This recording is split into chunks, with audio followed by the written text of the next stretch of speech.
নমস্কাৰ বন্ধুসকল, আপোনালোক সকলোকে স্বাগতম জনাইছোঁ মোৰ অন্য এটা ভিডিঅ'লৈ। বন্ধুসকল, আজি আপোনালোকৰ বাবে লৈ আহিছোঁ 4টাকৈ সাঁথৰ। আপোনালোকে উত্তৰ দিবলৈ চেষ্টা কৰিব। বন্ধুসকল, আপোনালোকৰ বাবে মোৰ প্ৰথমটি সাঁথৰ। অসম দেশৰ বিষম কথা কি গছৰ পাত গোটা। বন্ধুসকল, আপোনালোকৰ সময় ষ্টাৰ্ট হৈছে। বন্ধুসকল, পাৰিলেনে বাৰু উত্তৰটি ক'ব? উত্তৰটি হৈছে পিয়াজ পাত। বন্ধুসকল, আপোনালোকৰ বাবে মোৰ দ্বিতীয়টি সাঁথৰ। সকলোতে থাকোঁ মই, সকলোৱে খাই, মই নহ'লে সৃষ্টি নহয়, য'তে বিচাৰে ত'তে পায়। বন্ধুসকল, আপোনালোকৰ সময় ষ্টাৰ্ট হৈছে।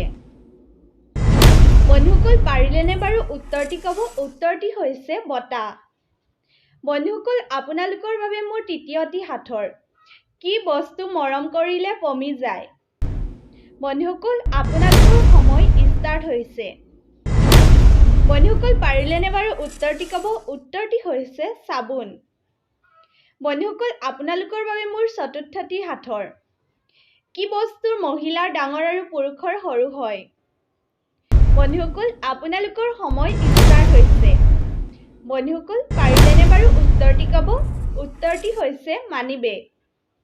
বন্ধুসকল, একেবাৰে শেষৰটি প্ৰশ্ন। এইটো প্ৰশ্নৰ উত্তৰ আপোনালোকে কমেণ্ট বক্সত জনাব। বন্ধুসকল, মহাত্মা গান্ধীয়ে গা ধুলে এই আঙুলিটো কিয় নিতিতে?